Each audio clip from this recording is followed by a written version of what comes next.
소방원론 2019년 2회 기출문제 풀이 시작하도록 하겠습니다. 5번입니다. 탱크 화재 시 발생되는 보일 오버의 방지 방법으로 틀린 것은? 이라는 문제고요. 네, 보일 오버가 나왔죠. 보일 오버. 보일 오버 하면 기름 탱크 하부에 고여있는 물이 열에 의해 수증기로 기하면서 연소율을 탱크 밖으로 비산시키며 연소하는 현상을 보일 오버라고 하고요. 보일 오버의 핵심 단어는 탱크 하부에 고여있는 물이 가장 중요한 핵심 키였습니다. 그래서 보일 오버를 방지하기 위한 방지 방법으로 보기 4개가 나있는데 한번 보도록 하겠습니다. 보기 1번, 탱크 내용물의 기계적 교반이라고 나와 있습니다. 네, 맞는 얘기고요. 그래서 여러분들이 기계적 교반이 뭐예요? 라고 생각할 수 있는데, 기계적 교반은 한마디로 저어서 섞어준 걸 얘기하는 겁니다. 예를 들면 우리가 커피를 녹일 때 이렇게 스틱을 저어서 녹여주는 것처럼 교반 자체는 휘저어 섞는 것을 얘기하는 겁니다. 즉 기계적 교반은 이렇게 물리적으로 기계를 활용해서 섞은 것을 얘기를 하면 이해하기 좋을 것 같습니다. 보기 2번, 물의 배출. 탱크 하부에 고여있는 물로 인해서 보일 오버가 발생하는 거기 때문에 물을 배출해주면 발생하지 않겠죠. 보기 3번, 과열 방지. 마찬가지겠죠? 탱크의 하부에 고여있는 물이 이제 끓으면서 발생하는 것이 보일 오버니까 과열 방지도 맞는 얘기입니다. 답은 그래서 4번이고요. 틀린 얘기죠. 위험물 탱크 내 하부의 냉각수 저장은 방지하는 것이 아닌 유발시키는 요인이겠죠. 그렇기 때문에 보기 4번이 정답입니다. 참고로 보기 1번 탱크 내용물의 기계적 교반 이해 안 될 수가 있겠지만 탱크 하부에 고여있지 않고 물이 잘 섞어서 물이 고여있지 않은 상태로 기름과 섞여있는 상태라면 아무래도 물이 끓지 않고 같이 함께 있기 때문에 그로 인해서 탱크 밖으로 비산되지 않겠죠. 그렇게 기억해 주시면 될 것 같습니다. 그렇기 때문에 보기 4번이 정답이고요. 보일 오버가 뭔지만 알고 있다면 쉽게 풀 수 있는 문제라고 생각이 됩니다. 다음 문제 넘어가겠습니다. 6번입니다. 물 소화약제를 어떠한 상태로 주수할 경우 전기 화재의 진압에서도 소화 능력을 발휘할 수 있는가 라고 되어 있고요. 이제 물로 인한 주수라고 되어 있죠. 주수가 뭐냐? 물을 공급하는 것을 얘기하는 겁니다.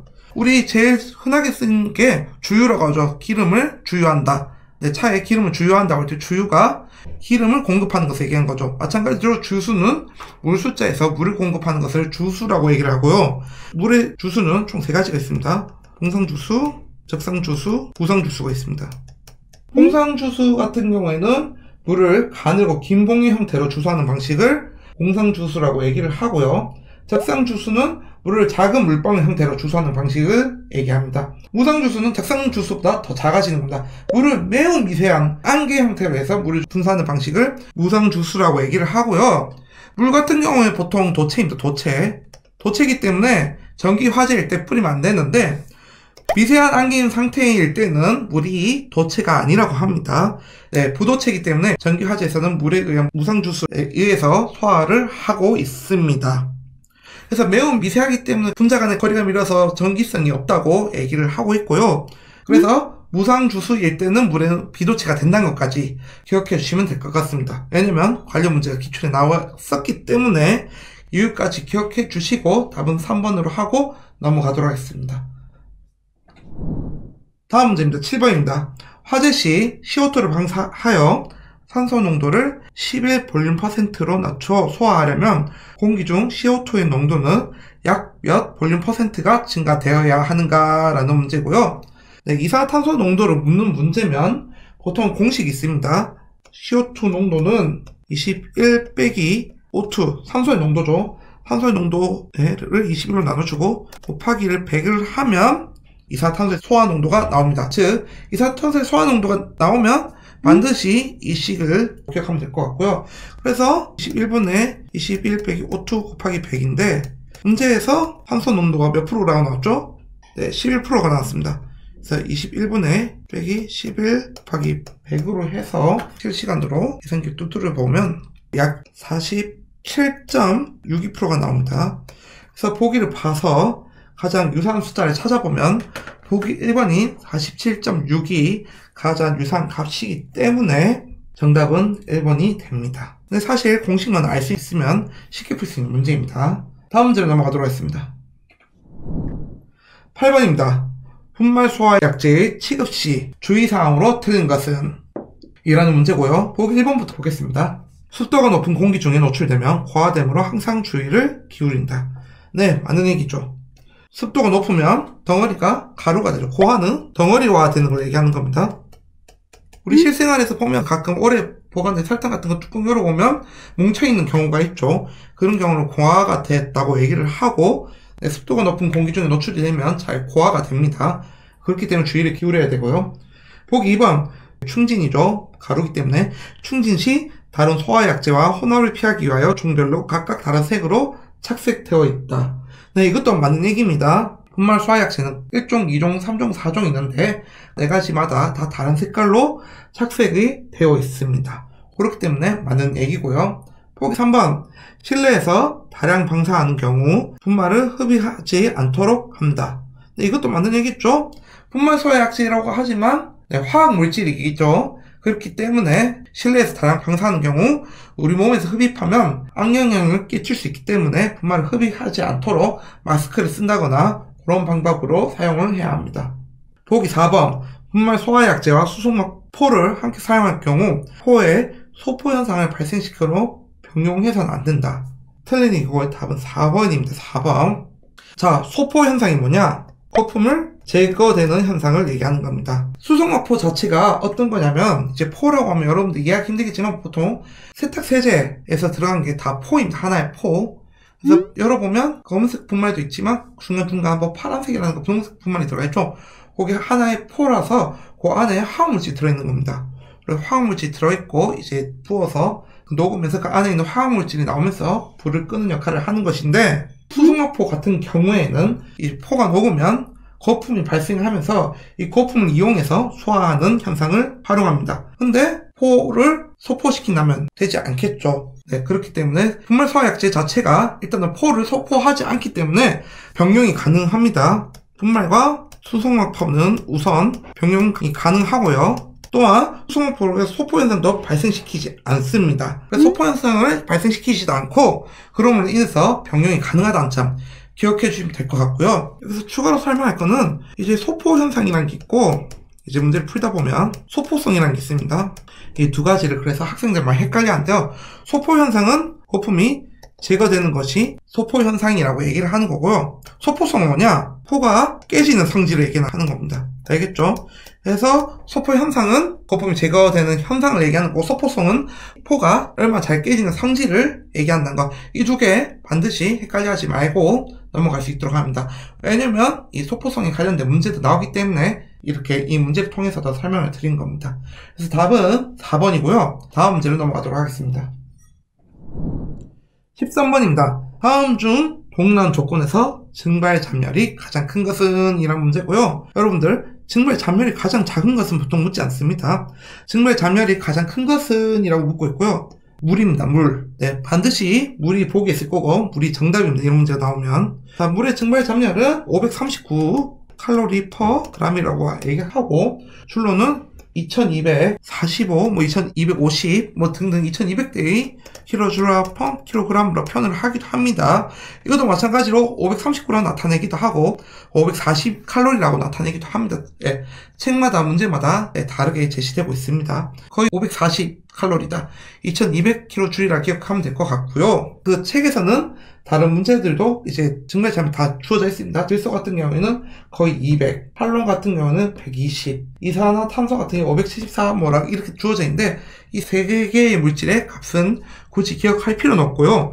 여러분들 이제 문제 풀 때 궁금할까봐 기재해 놓은 것이고, 물이 이제 539, 540 칼로리라는 것, 그리고 킬로줄로 갔을 때는 2245 킬로줄이라는 것까지만 기억해주고, 그리고 물이 소화약제 중에 가장 큰 증발 잠열을 가지고 있다는 것까지 기억해 주시고 넘어가면 될 것 같습니다. 다시 한번 얘기했습니다. 증발 잠열 가장 작은 값을 묻지는 않기 때문에 값들의 세세한 값은 외울 필요 없고, 물의 증발 잠열 값과 물이 가장 크다는 것까지만 기억해 주고 넘어가면 될 것 같습니다. 네, 그래서 다음은 4번이고요. 다음 문제로 넘어가도록 하겠습니다. 16번입니다. 도장 작업 공정에서의 위험도를 설명한 것으로 틀린 것은? 이라고 되어 있습니다. 자, 도장 작업이란 아닌데요. 이제 도장 작업 다 아시겠지만 설명을 해드리자면, 페인트 칠하는 것을 도장 작업이라 얘기를 하는 겁니다. 이제 제일 많이 쓰는 곳은 보통 조선이죠. 조선. 배 만드는 쪽에서 대규모의 도장 작업을 하고 있고요. 자동차에도 하고 있죠. 네, 도장 작업을 하고 있습니다. 하지만 가장 큰 건 조선산업이란 거 기억해 주시면 될 것 같고요. 도장 작업한 이유는 미관상으로 이뻐 보이는 것도 있겠지만 보통은 녹슬지 않게 하거나 다른 따개비가 붙지 않게 하거나 그런 다양한 요인으로 인해서 도장 작업을 진행하고 있습니다. 그래서 도장 작업은 보통 이런 페인트 하면 알죠? 신난 냄새가 나고 그거는 보통 기름과 관련되어 있는 거죠. 그래서 보기 1번 도장 작업 그 자체 못지않게 건조공정도 위험하다 하고 있는데 조선업 쪽이죠. 건조공정은 이제 조선 배를 짓는 공정을 얘기하는 것입니다. 그래서 도장 작업도 위험하고 건조공정도 위험하다는 거 기억해 주시면 될 것 같고요. 도장 작업에서는 인화성 용제가 쓰이지 않으므로 폭발의 위험이 없다. 네, 틀린 얘기죠. 인화성 용제를 사용하고 있죠. 신나 같은 것들. 그래서 매우 폭발의 위험이 크다는 거. 그렇기 때문에 매우 주의를 기울여서 해야 된다는 거 기억해 주시면 될 것 같고요. 보기 3번 도장 작업장은 폭발 시 대비하여 지붕을 시공한다. 네, 이것도 맞는 얘기입니다. 폭발을 할 수 있기 때문에 할 때는 외부 환경으로부터 건물을 보호하기 위해서 지붕을 시공하고 있습니다. 보기 4번 도장실은 환기 덕트를 주기적으로 청소하여 도로가 덕트 내에 부착되지 않게 한다라고 되는데 여기서 덕트가 뭐냐면 통로 여러분 식당에서도 쉽게 볼 수 있죠. 덕트라고 공기가 흐르는 통로. 환풍기를 켜면 팬만 들어간 게 아니고 팬을 통해서 나쁜 공기는 나가고 좋은 공기 들어올 수 있게끔 공기 통로가 다 있습니다. 네, 그거를 덕트라고 하고 덕트에 도료가 쌓이지 않게끔 하는 것도 매우 중요하겠죠. 네, 그래서 보기 4번도 맞는 얘기입니다. 그러므로 정답은 2번이고요. 네, 다음 문제로 넘어가도록 하겠습니다. 17번입니다. 공기의 부피 비율이 79%, 탄소 21%인 전기실에 화재가 발생하여 이산화탄소 소화약제를 방출하여 소화하였다. 이때 산소의 부피 농도가 14%였다면 이 혼합 공기의 분자량은 약 얼마인가? 단 화재 시 발생한 연소가스는 무시한다라는 문제고요. 자, 이런 문제가 쉽지가 않죠. 산소 부피 농도가 나와 있고 혼합 공기의 분자량이 나와 있습니다. 자, 이 문제를 풀기 위해서는 선생님은 크게 세 가지 스텝으로 얘기를 합니다. 우선 산소의 부피 농도가 낮아졌죠. 이산화탄소를 방출해서. 그렇기 때문에 이산화탄소 농도를 구할 필요가 있습니다. 이산화탄소 농도는 같은 회차 7번 문제에서 이 공식이 나와 있죠. 그래서 이 공식을 그대로 다시 한번 적어준다면 21분의 21 빼기 5 산소 농도죠. 산소 농도 곱하기 100으로 하면 되고 문제에서는 14%라고 주어졌기 때문에 21 빼기 14 곱하기 100을 하면 네, 선생님 또 한 번 더 실시간으로 계산기 또 보면 약 33.33%가 나옵니다. 이산화탄소 산소 농도를 구했으니까 이제 바뀐 혼합 비율을 구할 수 있겠죠. 자, 기존에는 질소 79%, 산소 21%에서 이산화탄소가 증가됐기 때문에 우선은 산소는 문제에서 14%가 되었고 그러면 이산화탄소는 부과됐습니다. 그럼 질소는 이제 나머지들이니까 구해보면 퍼센트는 100에서 산소 농도 빼주고 이산화탄소 농도를 빼주면 52.67%가 나옵니다. 그럼 각 비율을 구했으니까 이제 분자량만 구하면 되겠죠. 자, 여러분들 분자량을 구하려면 일단 이제 원자량을 알아야 되는데 원자량은 이제 크게 보통 5가지만 기억하면 됩니다. 수소 1이고요. 산소 12입니다. 질소는 14고요. 산소는 16입니다. 그럼 마지막으로 아르곤까지 40이라는 것까지 보통 기억해주면 여러분들이 앞으로 문제 풀 때 큰 도움이 될 것입니다. 그래서 분자량을 보면 우선은 여기 공기에 있는 분자량은 질소는 N2의 형태로 존재하고 있고요. 산소는 O2의 형태로 존재하고 있습니다. 즉 분자는 질소의 분자량은 14 곱하기 2에 곱하기 0.5267 52.67%니까 0.5267이 들어갔습니다. 산소는 16 곱하기 2 곱하기 0.14이죠. 그래서 계산기 두드려 보면 약 14.75이고요. 산소가 비중하고 있는 분자량은 약 4.48입니다. 자, CO2 같은 경우에는 C가 1개, 산소가 2개죠. 그래서 먼저 분자량을 먼저 구해보자면 C가 1개니까 이렇게 해주고 산소는 2개니까 16 곱하기 2 합니다. 그리고 비중은 0.3333 우리 구해보면 자, 그래서 보통 44입니다. CO2는 여러분들 푸시면서 자연스럽게 외워주실 겁니다. 부담 안 가지셔야 합니다. 약 14.67입니다. 결론은 이 질소가 가지고 있는 분자량, 산소가 가지고 있는 분자량, 이산탄소가 분자량을 다 더하면 약 33.9가 나온다는 것을 알 수 있을 것입니다. 그래서 보기로 돌아가서 33.9와 가장 흡사한 또는 같은 숫자가 있냐고 한번 확인을 하면 보기 3번이 정답이 될 것입니다. 소방 언론에서는 쉽지 않은 문제죠. 전공을 제외하고 나서는 쉽지 않은 문제인데 이렇게 단계별로 쌓아서 여러분들 문제를 푸시면 아마 문제를 쉽게 풀 수 있을 것이라고 생각을 합니다. 정답은 3번이고요. 다음 문제로 넘어가도록 하겠습니다. 20번입니다. 다음 가연성 기체 1몰이 완전 연소하는 데 필요한 이론 공기량으로 틀린 것은? 이라는 문제고요. 단 최적비로 계산하며 공기 중 산소의 농도를 21볼륨%로 한다라고 문제 나와 있습니다. 자, 필요한 이론 공기량을 구하는 문제인데요. 이론 공기량의 공식부터 먼저 쌤이 가르쳐 드려야겠죠. 네, 이론 공기량은 공기 중 산소 농도 분의 완전 연소에 필요한 탄소 몰수를 얘기를 하는 거고요. 사실 이 문제 같은 경우는 매우 어려운 문제죠. 왜냐면 각 수소, 메탄, 아세틸렌, 프로판 각 보기에 필요한 그 산소와의 결합식을 모두 기억하고 있어야 됩니다. 그렇기 때문에 여러분들이 기억하셔도 되는데 너무 부담이 된다 하면 너무 힘들어 하시지 마시고 이런 문제 정도는 조금 버리셔도 되는 문제 중에 하나니까 너무 부담 갖지 말고 설명만 간단하게 들어주세요. 자, 보기 1번 수소입니다. 수소의 합식은 이 H2와 O2가 나와서 이 H2가 됩니다. 수소와 산소가 만나면 물이 되는 것이죠. H2 물이죠. 그래서 완전 연소에 필요한 수소 2몰에 산소 1몰이기 때문에 수소가 1몰이 되려면 자연스럽게 산소는 0.5를 곱해야 되니까 0.5몰이 되는 것입니다. 그렇게 되는 것이고요. 일단 산소의 몰부터 구해야 되는 겁니다. 자, 두 번째 바로 풀어볼까요? 그냥? 자, 이론 공기량은 그러면 0.21분의 0.5이기 때문에 약 2.38이 나옵니다. 그리고 보기 2번 메탄을 봅니다. 메탄의 일단 원자식은 CH4고요. 이산탄소 더하기 2개의 물이 나옵니다. 즉 메탄 1몰에 산소가 2몰이 소비된다는 것이죠. 산소 1몰에 2몰이기 때문에 바로 이론 공기량으로 하면 0.21분의 2가 들어갈 것이고요. 이거를 계산기 두드려 보면 약 9.52가 나옵니다. 보기 3번 아세틸렌은 이 C2H2 더하기 O2는 4CO2 더하기 EH2O입니다. 즉 아세틸렌 2몰에 산소가 5몰이 필요한 거죠. 즉 아세틸렌이 1몰이면 산소는 0.5니까 2.5몰이 완전 연소에 필요한 것이죠. 이를 이론 공기량 식에 넣어보면 0.21분의 2.5로 나눠주면 약 11.9가 나올 것입니다. 그리고 마지막으로 프로판을 보면 프로판은 C3H8 더하기 5개의 산소몰을 만나면 8몰의 CO2가 나오고 4몰의 H2O가 나옵니다. 그래서 프로판 1몰에 탄소가 5몰이 필요하죠. 그래서 이거를 이론 공기량을 넣으면 0.21분의 5가 되는 것이고요. 이를 계산기를 두드려보면 약 23.81이 나옵니다.